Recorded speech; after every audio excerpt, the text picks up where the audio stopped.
Hello there, Alaskans, wherever you are. Welcome to the Must Read Alaska Show. Coming to you from somewhere in Alaska. This is the place where we talk about, you guessed it, Alaska. Where we keep the mainstream media on their toes and where we are standing up for what's right in a world run by leftists. You can find out more by heading over to mustreadalaska.com and also checking out the Must Read Alaska YouTube channel for some really great content. But first, let's get this party started. Well, good morning, everybody. It's a great morning in Alaska. I'm Suzanne Downing. Welcome to the Must Read Alaska show, coming to you from somewhere in Alaska. And I hope that the weather is as beautiful for you as it is for me today. John Quick is dialing in from Nikiski. John, how's everything from Nikiski doing? Oh man, Nikiski is finally got some rain, which is amazing. We've pretty much gone all spring and summer with zero rain. So we just got some rain last night. So I'm feeling good about it. My lawn is feeling good about it. And I'm getting ready to head on over to the Trump show for this weekend, which is going to be very exciting. And for those of you that don't know, or maybe you've been busy this week with your job or your family. Busy in your cave because if you live in a cave, you might not know that Trump is coming to town. Yeah, the president. Anytime an ex-president comes to Anchorage is an exciting day. So Trump's coming to town, and if you want to show up, if you want to get tickets, you're going to want to show up, literally 24 hours before the event and start camping out there because the line is going to be long, but the tickets are free. So plan accordingly and first come, first serve basis. So you got to get in line. Right. And I'm going to be out of town. I'm not going to be able to be there with everybody. But John, you'll be there and you'll be on the ground, eyes and ears for us here at Must Read Alaska. And our show today is sponsored by Shoshana Gungurstein for U.S. Senate. And we are so appreciative, Shoshana Gungurstein for U.S. Senate. I know that I stumble on that name and I probably stumble a few more times, but she is sponsoring our show this month. And we're very, very appreciative of that. It allows us to get our news, our guests, and everybody that is involved with the Must Read Alaska show out to all nooks and cracks and corners of Alaska, like you like to say, John. And as a matter of fact, today, as our guest on our show, guess who we have, John? Let me guess. We have Shoshana. We have Shoshana herself. So this is pretty exciting. Shoshana, welcome to our show. We're very, very privileged to have you on the Must Read Alaska show. Where are you from this morning? Where are you at this morning? In Juneau? Yes, I'm home in Juneau right now. And thank you, Suzanne and John. I love the work you guys do. And it's such a pleasure to be with you guys today, this morning. Well, from your background, it looks like you are in Juneau, Alaska, because I see some sort of Tlingit or Haida some symbolism behind you. I see an Alaska flag behind you. I loved your backdrop this morning. It's very, very colorful. And well, thank you for joining us. We wanted to give you a chance to introduce yourself to Alaskans because you're one of several people who they will be seeing on the ballot and they may not know of you. And so we wanted to say, let's meet Shoshana Gungurstein and find out more about her. We're not going to be able to get too deep into policy today because we only have a half hour, but we wanted to be able to ask you just a few questions about your upbringing and what your views are, what got you into politics. So do tell us a little bit about your background, like where you were raised and how you came to be interested in this business. Absolutely. And so the name is Gungurstein. So there's a gun and a stein in it. So it's Gungurstein. I know it's a mouthful, but we'll all get used to it. That's right. Yes. So like many in Alaska, either they themselves or their parents or grandparents moved to build their dream here in Alaska. I'm no different. I spent my formative years in Utah and I came to Alaska because of the magnificent nature. And I stayed and I built a home here because I fell in love with the people and it just couldn't leave anymore. And speaking of nature, by the way, Utah always had some beef with Colorado about who had better snow. And when I first visited Alaska, the mountains just blew my mind. And I'm like, what are they talking about in the lower 48? This is where it's at. And I live in Juneau, and one of the best kept secrets is our Eagle Crest Ski Resort. Absolutely. And this past year we had better powder than Utah and Colorado combined. So they can all fight with each other, but we have it the best out here. Oh, I think Eagle Crest is absolutely the best kept secret. I got to brag on that a little bit. I used to work there when I was a young person. I worked there when it first opened, and it's a really unusual mountain because it's very, very accessible. It's very affordable, and people can even come down from Whitehorse right. Yes. No, it's a fantastic place. And it's great to know that you also know it. You've experienced it firsthand. Sure. It's where I learned to ski. Yeah. Also, can I quickly tell you how magnificent our 4th of July fireworks were in town? I know many of your listeners across the state had lovely parades and fireworks shows, but here in Juneau, we started at midnight, like right when it was 4th of July starting. And what seemed like a third of the town came out the night of, and the next morning, everyone lined up the streets. Sure. Kids with collecting candy. We got to hand out candy with Mount Juneau in the background, and we even gave out doggy treats. So, if you have a chance, please do check out my Instagram or TikTok. It's Shoshana for Senate, and you'll see me riding this classic 1960 Ford F-100 that we drove down the parade route. So it was just one for the books. Yeah, there's really, to me, in my background, nothing better than a Juneau 4th of July. Almost always, it's at least not raining. I mean, it's not. If my background tells me that if it's just cloudy in Juneau and not raining, I consider that a sunny day. Yes, because if it, but usually, I think statistically in Juneau, July 3rd is the least likely day to rain. And Juneau always does their fireworks on the night of the 3rd because they really start after midnight. So that's the 4th of July, some of the first in the nation. And Seward's the same way, and Skagway and so forth. They like to do it on the night of the 3rd because it doesn't get dark until then. But in Juneau, it does actually get dark enough because the mountains do block out that dusk. That is correct. I heard something, a historical reference as to why they do it. Apparently, they wanted people to show up, at work on 5th of July. They didn't want them to miss it, so they wanted the festivities to start earlier. So totally makes sense. Yes, totally makes sense. Start them the 3rd of July, and you can carry on to the 4th with beer baseball or whatever it is, and then but then you've sobered up by the 5th. You can't miss on the Alaskan work ethic. We have it the best here. That's right. Well, so you were raised in Utah, and you moved to Juneau as an adult, right? Yes. And it is so fantastic. I love my life here, and I built my life here. And one of the reasons I'm running right now is because it shouldn't be so expensive to live in our state. And the price of living, I mean, the inflation is so high. Prices are through the roof, and they keep rising. It doesn't stop. And we need leaders representing all generations to take us into the future and build prosperity and quality of life for all Alaskans. And that's what I intend to do, because there's so many kids going hungry. We have the greatest resources, and it just doesn't compute why we have high costs of food. People are working 4 jobs, yet not being able to afford a good life. And people are moving out of the state, and a family shouldn't have to move from Fairbanks to Sitka just because they can't keep their home warm. It should be a choice of, I want to live in a different spot, or worse, many are becoming unhoused because they can't afford housing. Our numbers are just growing, and we're headed to a worse place. We're all very well informed in the state, and thanks to podcasts like yours, Must Read Alaska, we engage with one another. We have a fair exchange of ideas and discuss issues. And I realized just being in Juneau that I can't just sit back and not do anything. I want to bring my skills and my passion and my dedication. And I jumped in because I want to implement some sensible solutions. And that's how I dived into politics.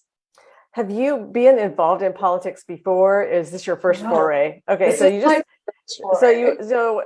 woke up one morning and said, okay, I've had enough of this. We've got to do something. And so I'm going to run against Senator Lisa Murkowski, who is arguably one of the most powerful people in the Senate.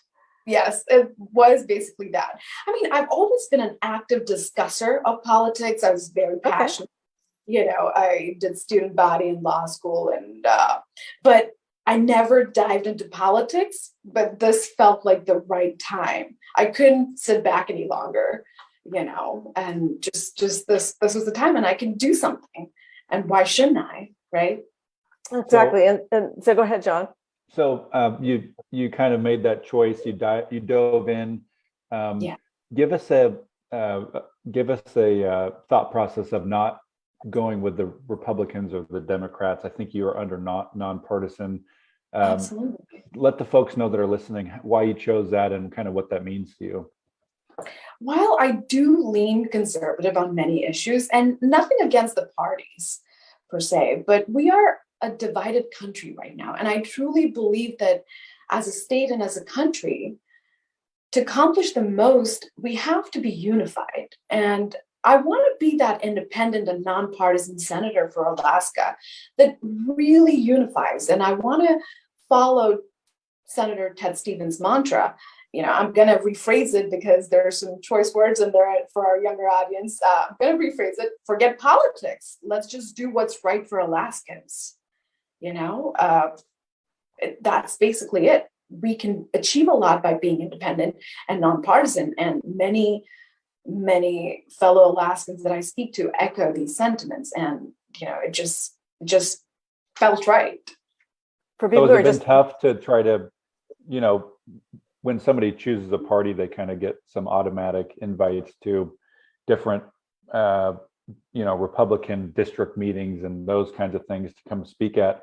Has it been a tougher road, kind of being the independent person running for Senate, and how have you combated that? Yes, it's a bit tough, but there's challenges and there's opportunities. Fundraising is obviously challenging, and the opportunities to go out and speak to people are challenging, but I'm creating my own.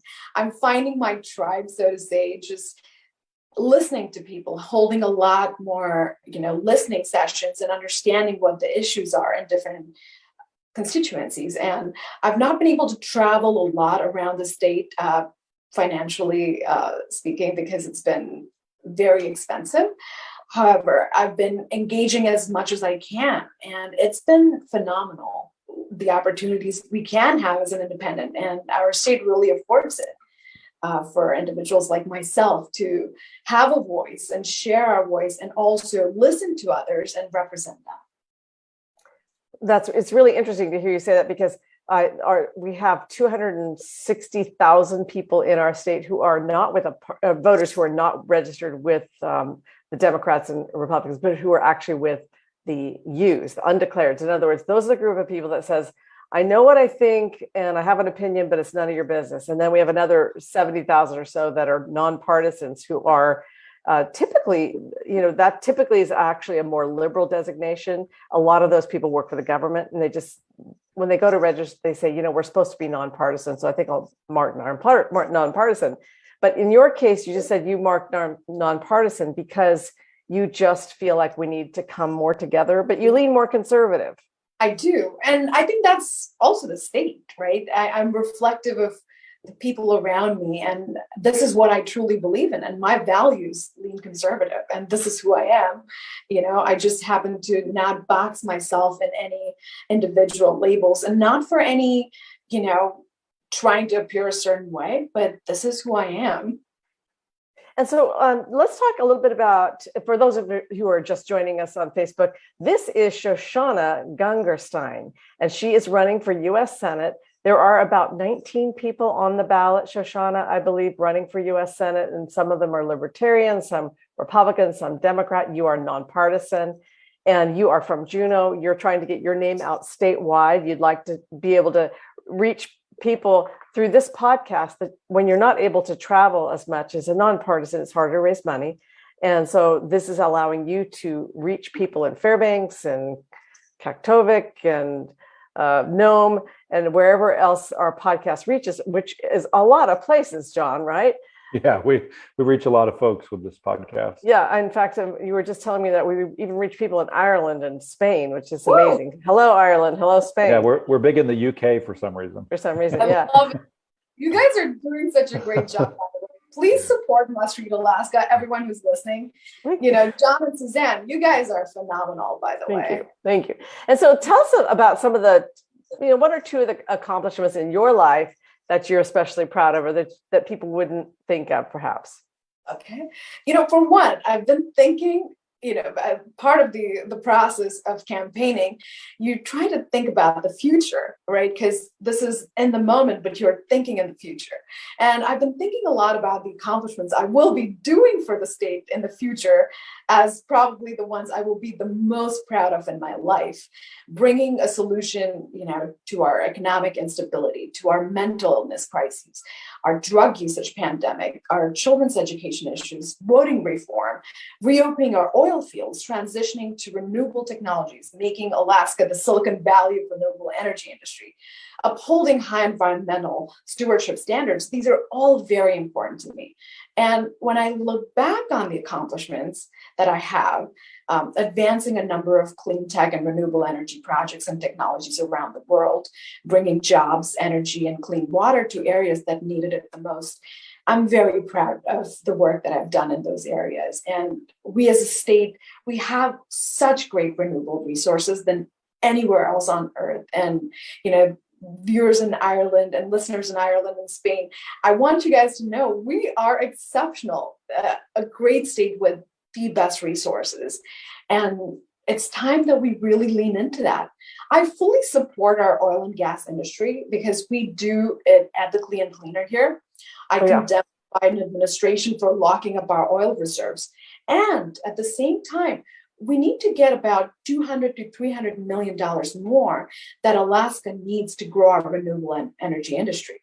I mean, rural Alaskans, they're paying 3 to 5 times higher than urban areas for their electricity.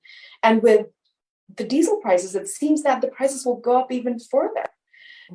We have 10% of the microgrids in the entire world right here in Alaska.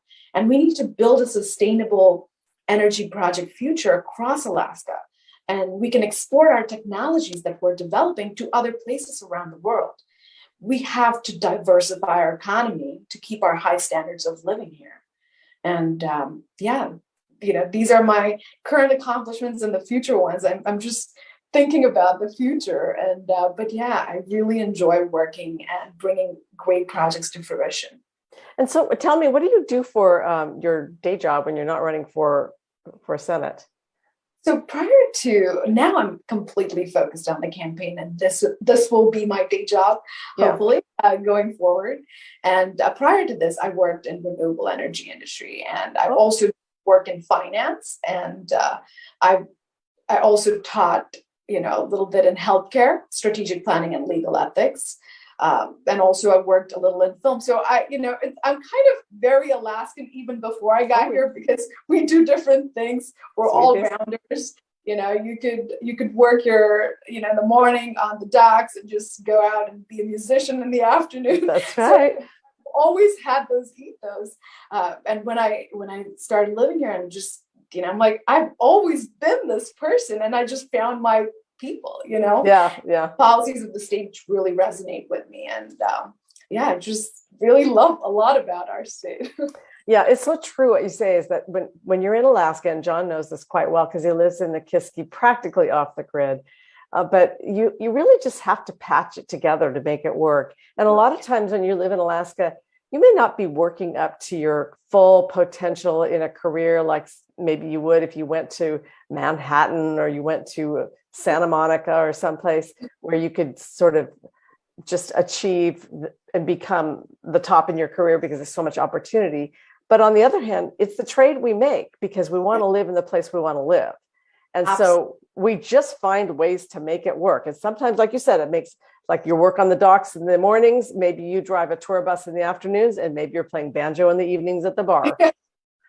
Yep, that's us, and just like the number one thing that I do love is the people. we're the greatest people. We're a great state and we're the greatest people. And I love nature. I love hiking around. When I'm out in Anchorage, I love the Flat Top Trail, and here in town, I love the Perseverance Trail, the West Glacier Trail.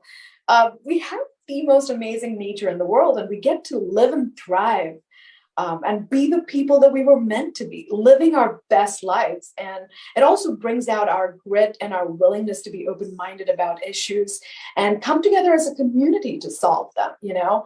Living out here really molds us into better people, like caring, sharing, strong, proud people. And it really is reflective. It becomes true to our souls. And when someone needs a hand when their car breaks down, or someone needs help living out in the woods, like our neighbors come out to help without thinking of party lines. That's who we are. And at the core, we're independent. And I really love that about our people in our state. So what sets you apart from the incumbent, Lisa Murkowski? She's a force to be reckoned with. She's a fundraising machine. She has a treasure trove of staff that are tasked with guaranteeing her victory. She is toes the party line in terms of she'll vote sometimes with conservatives, sometimes not. What sets you apart from the incumbent, Lisa Murkowski? Absolutely. Well, for one, what sets me apart from the incumbent or any other competitors is that I will take a stance on topics that don't just go from party line to party line. In essence, I won't be a rhino or a nino, which is a nonpartisan in name only. I just coined that phrase for the podcast. Trademark that. Yeah, I want to think about each issue our state faces and see how Alaskans want me to vote. And I will vote the will of my constituents time and again. And I don't want to disappoint our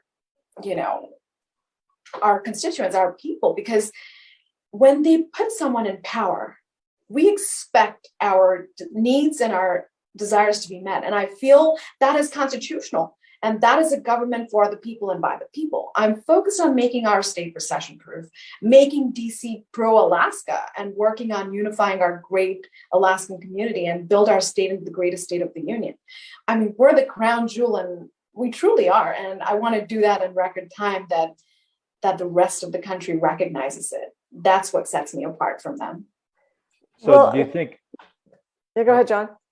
Do you think our current president is doing a good job as it relates to unleashing energy here in Alaska? No, not doing a good job. Far from it. I am very disappointed, and I openly state on every platform how disappointed I am and how we need to renegotiate with the administration. We have people coming in, the interior secretaries, and they don't give us the resolutions we needed. And I talk to people every day. I meet great, amazing people on the trail. And we all agree it's time that our oil reserves are open. We need to be able to make those decisions as to when we can pump, harvest, mine, and hunt, and not DC.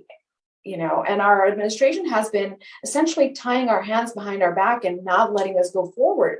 When so much of our land is tied up, and they also create all these roadblocks on our progress and growth, this is not a good administration. It's interesting to hear you say that. And you're making some really bold statements about Joe Biden and his administration holding down Alaska. And you're stepping up to be the force for good. And we really appreciate that. You stepping up to be the force for good. That's our motto here at Must Read Alaska, be a force for good. And I'm proud to see that you're doing what you're doing. How is it that other Alaskans can, get involved and how can people make such a difference in this crazy political world? Well, it is a crazy, crazy political world. I will say that, but it's a solid question. All we need to do is get out there and run for something, and also voting. It's key to understand the process of government. And bring your passion, bring your skills, bring your hard work ethic, and just work, for the process of working for the people, right? It's an honor to serve our country and Alaskans. and our state. And many, many more must throw their name in the hat and just strive to make our communities better. We have to. Yes, there is judgment. It won't be easy, but nothing actually worth fighting for is ever easy. Our great state, our great country are worth it. And we, the people, we must select our leaders and select the ones who share our conservative values and our common sense. You know, the Gungurstein campaign, my campaign is all about upholding values of liberty, privacy, and freedom to live our best life. And with the ability to practice our religions, our cultures, be whoever we want to be in a free society. I often say that freedom isn't free, and we have to work on it. Actively defend our rights and freedom and defend our great democracy. And that's how we can make a difference. And, you know, in a crazy political world or not, this is how we really make a difference. So true. So true. What a good message for our audience. And I really, really appreciate you coming on our show today. We are almost out of time here. Let's talk a little bit about how people can find out more about your campaign for Senate. This is Shoshana Gungurstein. She's running for Senate. This is her first political run, and we're so thrilled to have her on our show. Shoshana, how can people get in touch with you? Absolutely. Well, I have a website, gungurstein.com, Gungurstein.com. I'm also very active on social media, Shoshana for Senate, SHOSHANA, number 4, SENATE. And August 16th is the primary, pick one primary for the US Senate. And I hope many of your readers and listeners give me a chance that, you know, I can represent the younger generations. A rare breed in Alaskan politics, I know, but I want to at least get on the debate stage and hold people accountable. So please reach me on my website. We have email and we have a phone number. I answer many of those emails myself. So please reach out and learn more about me and what I stand for. And when the time is right on August 16th, I really hope you pick me. So everybody, the August 16th ballot will be in the mail, I believe, around the 27th or so of July, because they have to get it out to overseas people. So it might maybe it's the 25th, maybe it's a little bit earlier. And it'll be in the mail to overseas people. You can get an absentee ballot by requesting one at the Alaska Elections Office. And then on August 16th and a few days prior, you can go and vote. And there will be about 20 people on the ballot for Senate. You'll only pick one. And so whichever are the top 4 who are picked, the top 4 vote getters, will proceed to the November ballot. And that's where there will be the ranked choice voting. So in this particular election, it's a little bit different than the other one that we are talking about, which is the congressional special election primary. I know it's a special election in general. And that one's going to be ranked choice on the 16th of August. But this one for Senate is pick one. And Shoshana Gungurstein is running for Senate, and she's got some mighty foes there. She's got the people like Kelly Tshibaka and Lisa Murkowski, and there are some other libertarians and so forth who are running. And then you are running as a nonpartisan. We really appreciate you also sponsoring our show. This show has been sponsored by Shoshana Gungurstein for Senate, and we really appreciate that sponsorship, Shoshana. Thank you so much for that.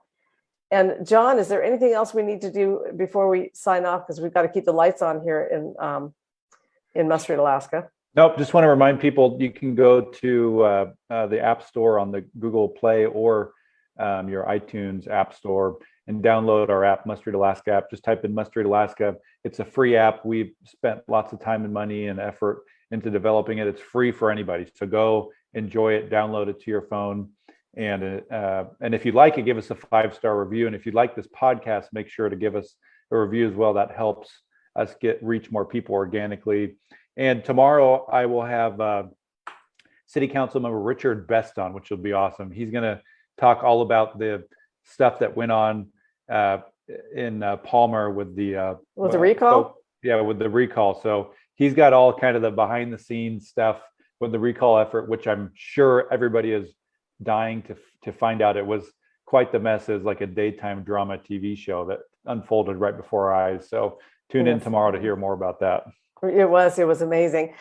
So thank you everybody for joining us today, and check out our podcast on all the places we have podcasts. It's Apple iTunes podcasts, it's Spotify, it's Google Play, it's Amazon Alexa, it's all these other all the ones, all the big ones, right, John?